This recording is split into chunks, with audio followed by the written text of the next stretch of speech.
Good afternoon, everybody, and welcome to this session on digital transformation, a discussion on an inclusive approach. And I'm joined today by Adele and Zad from Birkbeck University of London, who are going to be with us for the next 25 minutes discussing all things digital transformation. So we're really pleased to have you here. I am aware that 25 minutes isn't a very long time. So without further ado, I'm going to hand over to you, and then I'll join you back at the end to help you through the Q&A. So over to you. Thanks very much, Emma Jane. Hi everyone, it's really good to be with you today. It's been a really interesting day so far, and I feel that there's been a common theme in terms of reflection, and Zad and I wanted to take the opportunity to share with you our reflections on digital transformation in terms of embedding what we were hoping would be an inclusive and accessible learning experience for all of our students. And so I'm going to just start off with a picture, and if you can use the chat and say what you see in terms of the differences between these two images.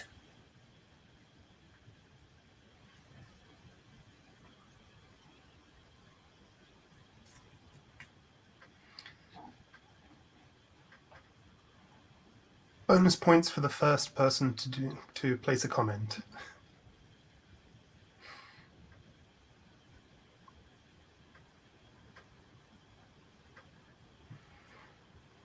Yeah, so Kat wins, obviously. Thanks for the reply. And Adele? Thanks, Kat. Yeah, great word, shoehorned. And on the left, and you've said temporary versus permanent. So yes, efficiency versus cumbersome. Thank you. The long route and the short route. So yeah, the quick fix, which I think we perhaps were all in at the last term between March and July in 2020, and then thinking about how we might, as Kat has commented, want to include accessibility, inclusivity as part of our universal and long-term design. So at Birkbeck, we obviously had the same challenge as everyone else, moving our teaching online very quickly. And also the challenge, again, like everyone else, with the new accessibility legislation, and we thought we'd take the opportunity to bring those things together and build those into our learning design in our learning environment. So we're going to be using Mentimeter a little bit during this presentation to collect some of your thoughts. Emma Jane is going to pop a link into the chat, but you can also go to menti.com. There we go. Emma Jane has popped that in the chat for us. So you can just follow that link and begin giving us your thoughts about how did or would you approach consistent module redesign with the particular focus on making your courses as inclusive as possible. To give you some background on where we found ourselves, we were a very new digital education team, so we had very little progress in terms of walking the path towards digital accessibility when the pandemic hit and we needed to move everything online very quickly. Early on in the pandemic, the university made the decision to promise our students that they would always be able to take an online route through their course, no matter whether we were going to be in person or online. As it turned out, we were online the whole way through. And as part of that promise, we committed to redesigning all of our modules to be dedicated to online learning and to make the most of these things. I'll give you a little moment to say how you'd approach consistent module redesign, and then I'll share with you some of the methods we used to tackle this beast.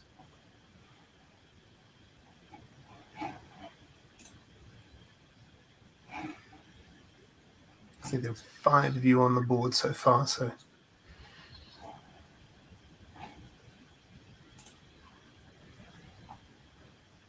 integrate feedback continuously with concise objectives around inclusivity is a really, really great suggestion.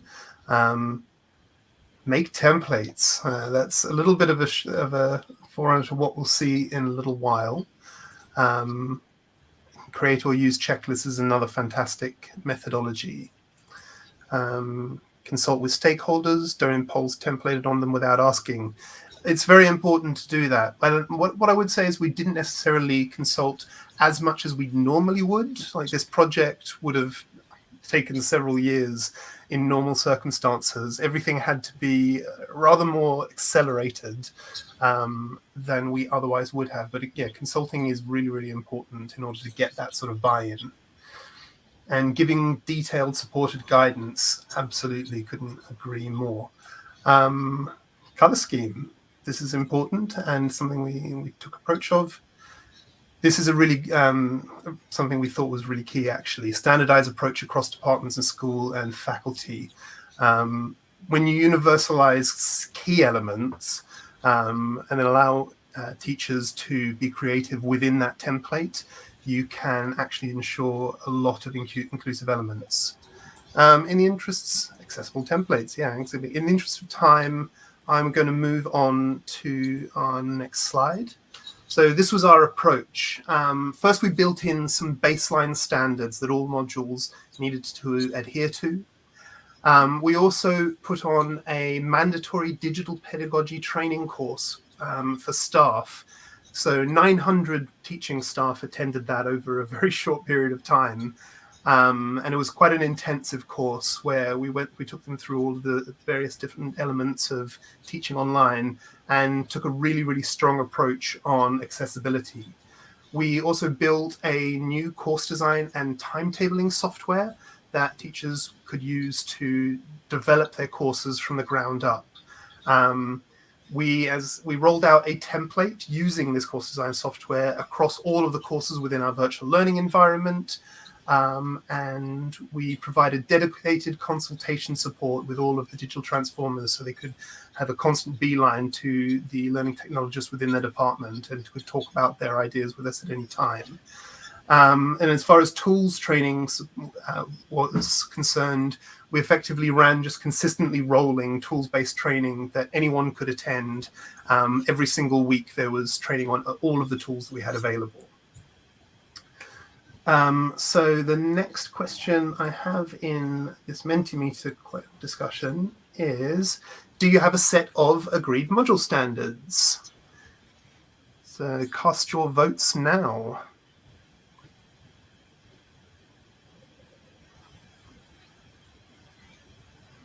I'll flick back to that in the interests of time to see what you've got. Oh, there we go, neck and neck. Okay, so it's interesting that largely we're evening out, but quite a lot of us don't and quite a lot of us do, based on what I'm getting a sense of here. Again, at the start of the pandemic, given that we just started as a digital education team, we had no set of module standards that were agreed. And so we built up a set of module standards that went for consultation with the academic community. Okay. And this is what we came up with. This is the core baseline standards, the main pillars that we had of our baseline. The first, what I want to highlight on some of these is some of the ways that this enhanced accessibility, even though the sixth point is accessible to all students.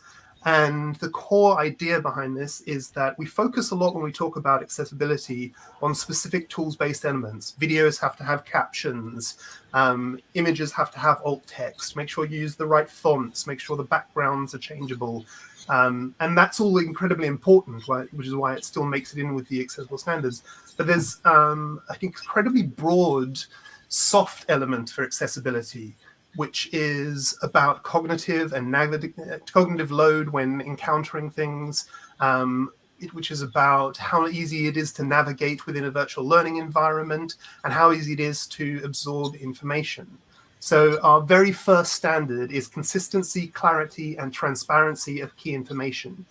That allows all students, no matter what background they come from or what the various individual challenges they're facing, to understand what the information about the module that relates to them is and easy to find it. Clear navigation was our second thing. There should be a clear learner journey. Activities needed to be signposted. And this is important for people with mobility difficulties, as well as people who have cognitive challenges, dyslexia, any number of different things. Clear navigation helps. We made assessment information. We said that we had to have transparent assessment and feedback information so that students would know from the outset how they'd be assessed, what those marking schemes would be, and what planning they'd need to do over the course in order to be ready for that assessment. We required effective communication opportunities so that there was good communication between teaching staff and between students, and those methods of communication were clearly signposted right from the beginning of the course so that no one was confused about how to get in touch. We also required that there were engaging activities, including a blend of activities, including a range of different learning types. This is specifically alluding to the conversational framework, which we used as the underpinning to our digital pedagogy training course, and at least one interactive learning activity for each week of study. And then finally, accessible to all students, to really enshrine that as one of the core elements of our baseline. Then in here, I'm going to move to our next Mentimeter. Whenever you go through a process like this, you encounter a number of different types of reaction within your academic community. This is a small spectrum of some of the different types we encountered. And so if you go to the Menti link, you should be able to vote on the different types that you've encountered in your format. Yes, fonts, colors, and contrasts are essential, Matthew. I'll talk a little bit about how we built that into our VLE. So we had early adopters. Hesitant was, I see that's got the first response, and vocally opposed. We had those in droves. Then there's always the early adopters, no matter what approach you take. And terrified and technophobes are a similar sort of group. There was a lot of fear that we encountered both in ourselves, but also in the learning community, about how scared they were about going online. Yes, you can collect more than one. And technophobes were an interesting group that would often fall into the hesitant and vocally opposed, but if you provide the right training, you can get them to move slightly over into the reluctant but willing to try category, or the early adopters. But yeah, we had a very similar sort of spread that this indicates. Lots of hesitancy, and over the course of the journey, we had people, yes, Jezreel, we've counted all of them. We've brought some of them along and changed some of those minds.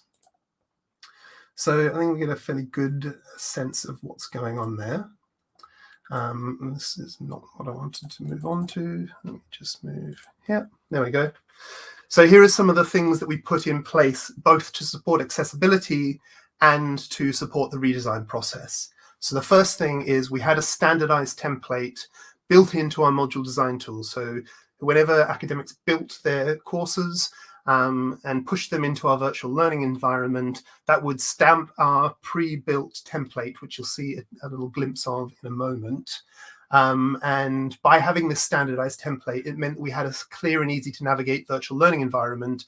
And once students have become familiar with one course, they automatically know where to find all of the key elements within their key course. We also made a number of, yes, we did, Neil, good point. We did construct exemplars based on the design principles, and we built a transformation kit as well so that people could get a sense of those linked into the exemplars. Then we built in some core improvements within the VLE. So the timetabled events were shown in line with the learning activities. So we had students able to see where their timetabled session would be, but also what they needed to do to prepare. We also automatically populated teaching groups within the environment so that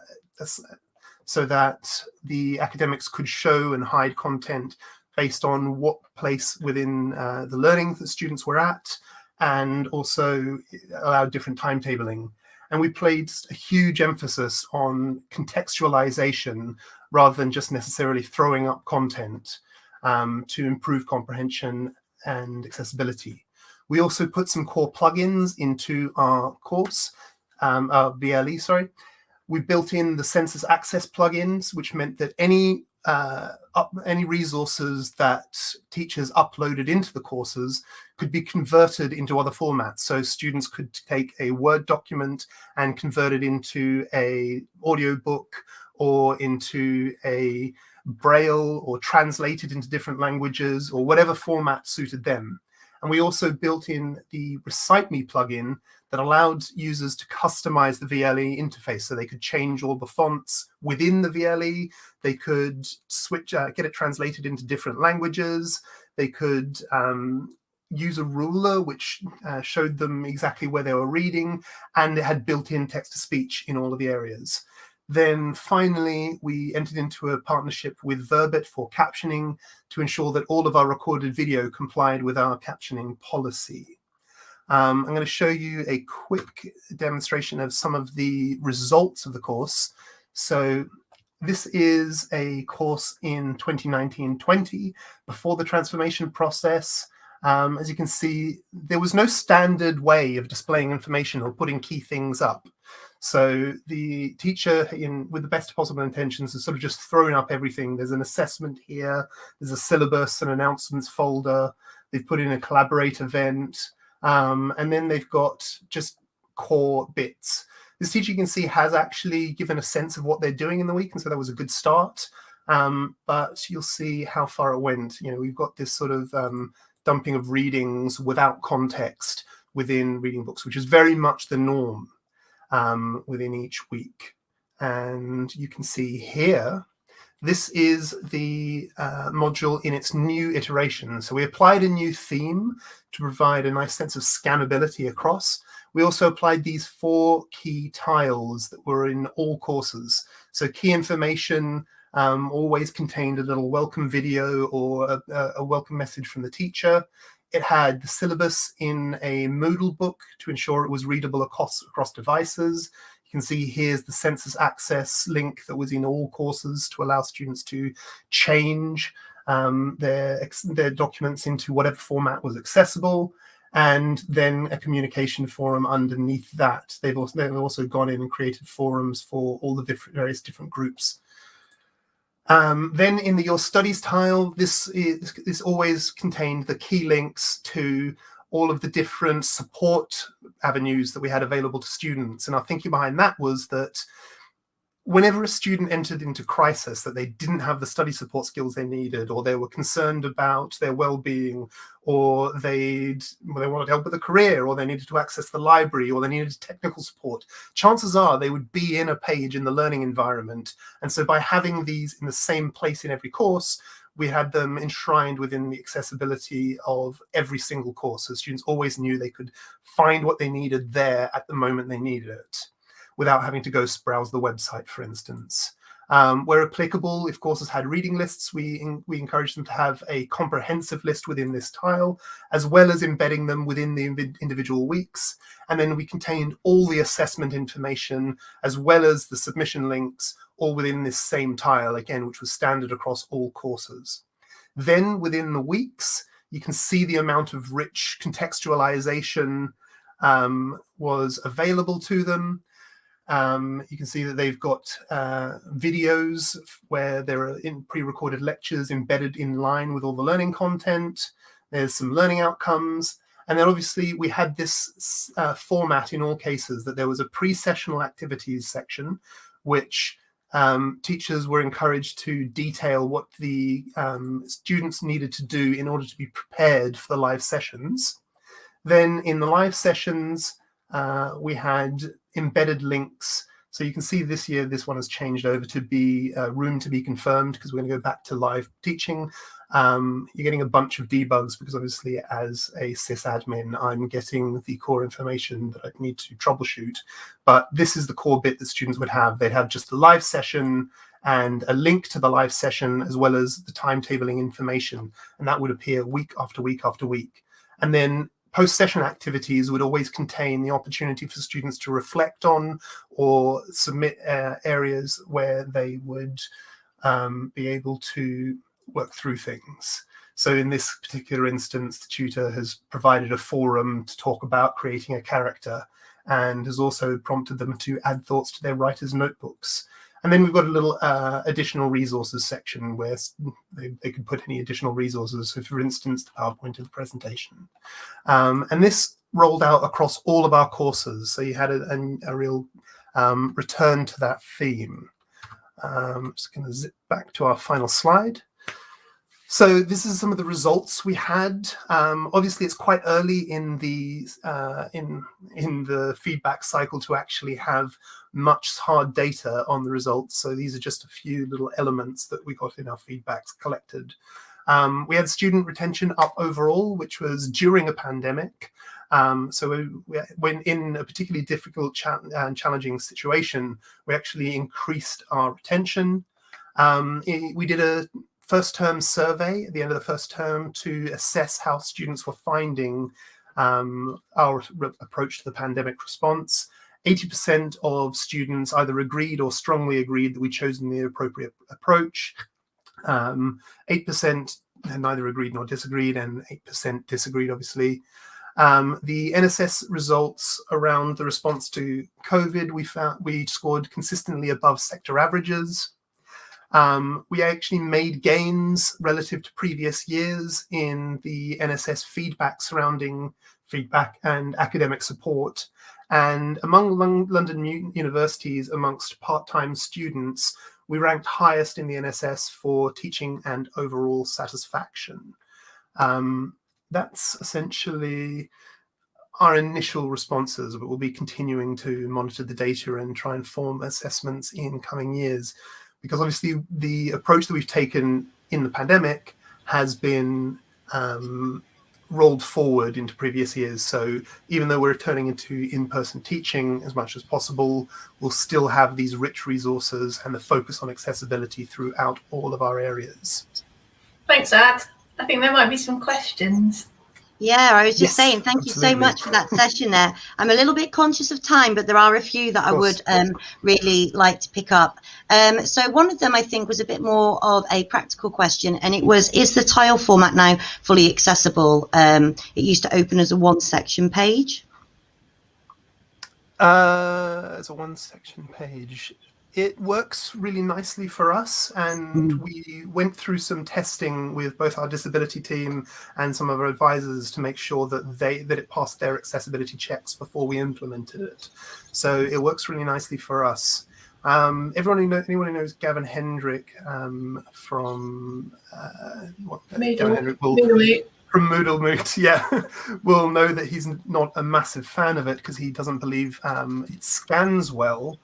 As a dyslexic myself, I disagree quite strongly with that position. For me, I can scan this text a lot easier, although one of the things we focused on with ensuring its accessibility was making sure that titles on any of the individual tiles needed to stay short. The more words you put onto that tile, the less readable it becomes. So you can see we ensured that any of the subtitles, which in this instance are quite small, but often got quite lengthy. So, the political and ethical ramifications of the European shift to this area, that was always put underneath the tiles when you opened them, and you had short, easy readable headings. Our disability team came forward and said, yes, we think that this is fine, and we wouldn't have rolled forward if we didn't have that first go ahead on the tiles format. Okay. Yeah, somebody's just said that it's definitely a Marmite issue. Yes. And then we just had a question from Rebecca, but it leads on from a question and kind of a statement really from earlier on, where the structure that you outlined, some colleagues at some institutions just didn't engage with it, or didn't choose to use it, and therefore the consistency wasn't there. So how did you manage that? How did you manage to get that consistency across the modules? So, I mean, obviously, there's always a degree of how much people engage and how much people don't. But one of the key successes we had that we believe that came out of the templating was that once you gave someone that core structure with here's the tiles, here's the key information, you fill in your bits there, even the most opposed and most hesitant ended up following that sort of pattern despite themselves. You know, they said, I wouldn't possibly ever do that. And then you went in and looked at their courses and found that, oh, actually, they have put in some learning objectives. They have given an instruction to their students, and they have... Yeah, we did have some help as well, didn't we? Looking at people's courses, because we employed quite a large team of digital education associates. So they were supporting us in kind of going through and having a look and consulting with the academics and saying, you know, someone mentioned checklists earlier. We had a checklist before we went live with courses that things were covered. So yeah. The other sneaky thing that we had with the templating was that we said, okay, well, you need to stamp this template onto your course, or your live sessions, your teaching links won't get put in there as well, because we used the module design tool to actually do the timetabling as well. So they got them stamped on their courses automatically in order to have the live sessions. And largely, I think they found, again, there was a lot of support and a lot of consultation going on all the time. But they found themselves going, it's actually easier to follow the template than to tear it all down and start again. Okay. Yeah, I can see. I can see how having those things cross-linked together would have ensured that. I am aware that we are a little bit over. I'm just going to do one final question. And remember that you can engage with people in our Discord channel to be able to pick up these conversations afterwards. So this comes from Kat, and it's, did any of the templates for any of the modules or courses not really work? Or was everything pretty much covered? Or did anything have to be made bespoke? I mean, this rough template more or less worked for basically everything. Just realized my screen's still shit. Like it was an open enough format for people to basically build whatever they wanted to a bespoke format. We weren't trying to railroad people into one way of doing things. It was just a rough structure in which they could play. I guess the analogy I'd like to use is that if you're playing jazz, you need to know the notes that work in order to change them and then change them for a reason. By having this rough structure, teachers were able to build their more bespoke areas in line. Obviously, again, a big part of it was we had a little army of digital education associates who we hired to go in and support and assist with things. So when things needed to be changed to suit particular teaching patterns, they were able to help with the changes as needed. Okay, I hope that answers your question, Kat. That was a great question. So I think that brings us to the end of this session. So I don't know if you'd like to join me in saying thank you ever so much to Zad and Adele for that. That was absolutely brilliant. We hope that you enjoy the rest of the 2021 annual conference. But once again, Zad and Adele, thank you ever so much for delivering this session today. Thank you. Thanks, Emma Jane, and thanks everyone for joining us today.